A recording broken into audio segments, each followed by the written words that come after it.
तो झारखंड विधानसभा चुनाव से जुड़ी खबर हम आपको बता रहे हैं, जहां पर बरहेट से सीएम हेमंत सोरेन जेएमएम के उम्मीदवार हैं और आज वो अपना नामांकन दाखिल करेंगे।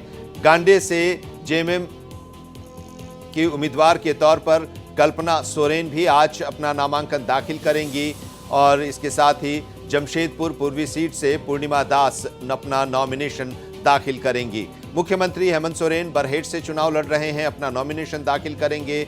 हेमंत सोरेन की पत्नी गांडे से जेएमएम की उम्मीदवार हैं और उनका भी आज नॉमिनेशन होना है। उधर जमशेदपुर पूर्वी सीट से पूर्णिमा दास अपना नॉमिनेशन करेंगी। पूर्णिमा दास झारखंड के पूर्व मुख्यमंत्री और वर्तमान में ओडिशा के गवर्नर रघुवर दास की बहू हैं। भारतीय जनता पार्टी ने उन्हें उम्मीदवार बनाया है। पिछली बार मुख्यमंत्री रहते हुए रघुवर दास पूर्वी जमशेदपुर से हार गए थे। रघुवर दास को हराया था सरयू राय ने, निर्दलीय उम्मीदवार के तौर पर चुनाव वो लड़े थे और इस बार जनता दल यूनाइटेड में वो हैं सरयू राय और वो जमशेदपुर पश्चिमी से जेडीयू के उम्मीदवार होंगे।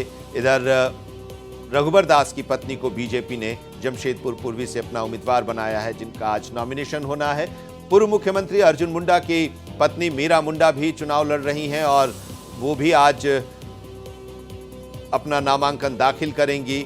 घाटशिला सीट से अपना नामांकन मीरा मुंडा दाखिल करेंगी। नामांकन के बाद जनसभा को भी आज संबोधित करेंगे सीएम हेमंत सोरेन, जब बरहेट से आज अपना नामांकन दाखिल करेंगे और उसके बाद जनसभा को संबोधित करेंगे। पिछले 2 बार से बरहेट से चुनाव जीतते आ रहे हैं। पिछली बार दुमका और बरहेट 2 जगह से चुनाव लड़े थे, दोनों जगह से चुनाव जीते थे। दुमका से उन्होंने रिजाइन किया था, बरहेट को रिटेन रखा था और दुमका से बाई इलेक्शन जो हुआ था उसमें बसंत सोरेन अपने भाई को उन्होंने टिकट दिया था, जीते थे। एक बार फिर से बसंत सोरेन दुमका से उम्मीदवार हैं और हेमंत सोरेन बरहेट से इस बार चुनाव लड़ रहे हैं। पत्नी गांडे से चुनाव लड़ रही हैं, उनका भी आज नॉमिनेशन है। बरहेट से नॉमिनेशन के बाद आज जनसभा को भी संबोधित करेंगे। मधुकर आनंद हमारे संवाददाता रांची से इस वक्त हमारे साथ जुड़े हुए हैं। मधुकर, गहमा गहमी शुरू हो गई है चुनाव को लेकर, नॉमिनेशन का दौर भी शुरू हो गया है। जी बिल्कुल आनंद जी, देखिए आज कहा जाए तो झारखंड में मेगा इवेंट शो नॉमिनेशन का हो रहा है। 100 से अधिक लोग आज नामांकन दाखिल कर रहे हैं। आज पुष्य नक्षत्र है। ये नक्षत्र समय के हिसाब से, मतलब जो भी पंडित जी से समय दिखाते हैं लोग, उस हिसाब से बहुत अच्छा है। और कई बीजेपी में 29 लोग आज नामांकन कर रहे हैं और कई वीवीआईपी सीट है, कई हॉट सीट है। अभी मैं जमशेदपुर के रास्ते में हूं और आनंद जी, आपको यहां के भूगोल का अंदाजा है, जैसा कि साफ तौर पर देख सकते हैं। सबसे पहले मैं अपने दर्शकों को यह प्राकृतिक सौंदर्य दिखाना चाहूंगा, क्योंकि डाना का असर जो है वो इस जगह पर रांची, जमशेदपुर और तमाम जगहों पर दिखाई देने लगा है। और हमारे दर्शक देख सकते हैं, आनंद जी आप भी देख सकते हैं कि किस तरह से बादल पहाड़ों के नीचे आकर के एक तरह से डाना का जो प्रभाव है वो झारखंड के इन इलाकों को सलामी दे रहा है और मौसम धीरे धीरे खराब होता जा रहा है।